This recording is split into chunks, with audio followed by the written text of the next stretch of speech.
Hello friends. सी language सीखने की series में आज हम देख रहे हैं लेक्चर 7 का पार्ट 3, जिसमें हम पढ़ रहे हैं लूप्स इन सी लैंग्वेज।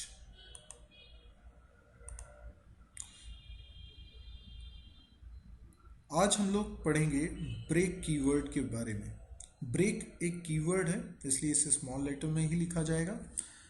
ब्रेक कीवर्ड के बारे में दो इम्पॉर्टेंट पॉइंट्स।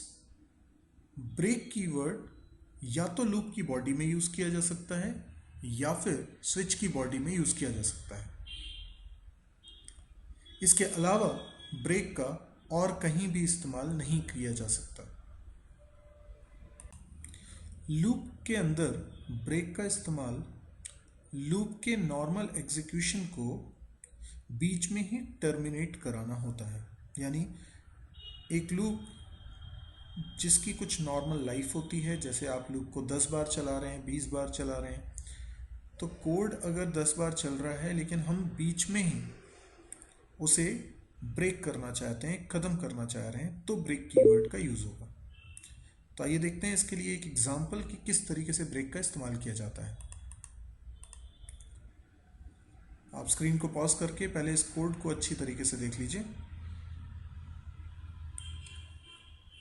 इस कोड में हम यूज़र से एक नंबर एंटर करवा रहे हैं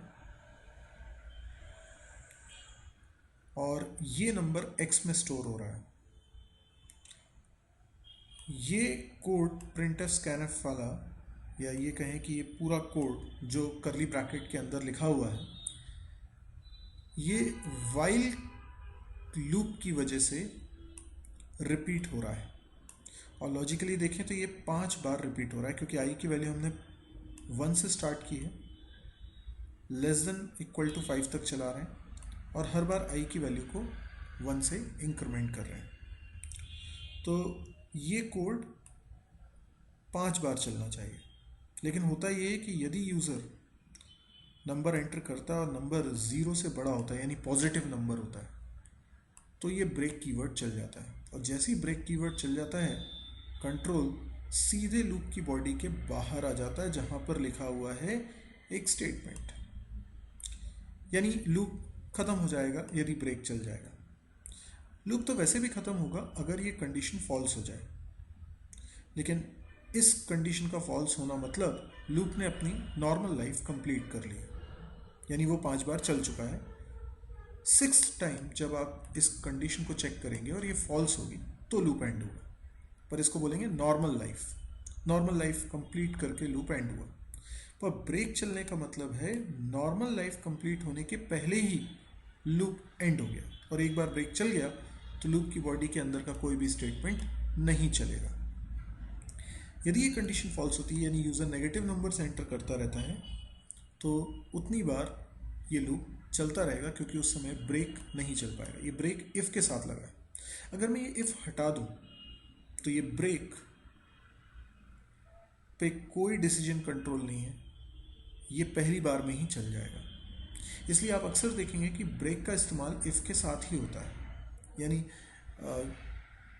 हम कंडीशन, किसी खास कंडीशन के आने पर ही ब्रेक चलवाना चाहते हैं।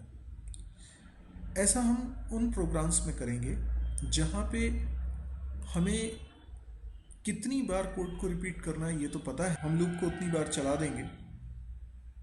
लेकिन अगर हमको लगता है कि किसी एक खास सिचुएशन पर हम रिपीटेशन को रोक सकते हैं, तो खास सिचुएशन हम इसमें लगा देंगे। फॉर एग्ज़ाम्पल, हम कुछ काम करने के लिए कोई गेम हम बनाना चाहते हैं और हम चाहते हैं कि यूज़र को 5 चांसेस दें, तो हम लूप को 5 बार चलाएंगे।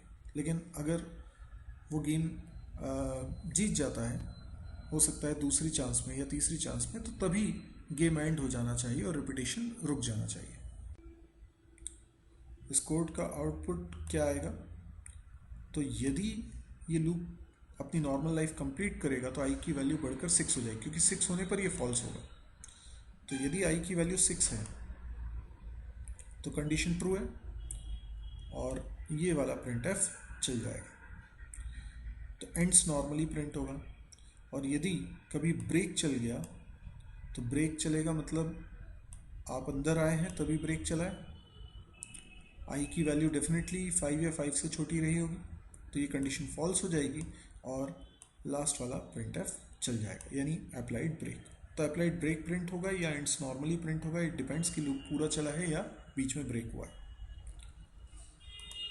यदि आपको ये वीडियो पसंद आया हो, ब्रेक का यूज़ समझ में आया हो, तो आप इसको लाइक करें, शेयर करें अपने दोस्तों के बीच में और कमेंट्स करना ना भूलें। जो भी आपके डाउट्स क्वेरीज हैं वो आप कमेंट्स के ज़रिए मुझ तक पहुंचा सकते हैं। यदि आपको लगे तो आप इस नंबर पे मुझे कॉल भी कर सकते हैं और आप इस चैनल को ज़रूर सब्सक्राइब करिए ताकि इस तरह के और भी वीडियोज़ की अपडेट्स आपको लगातार मिलती रहें।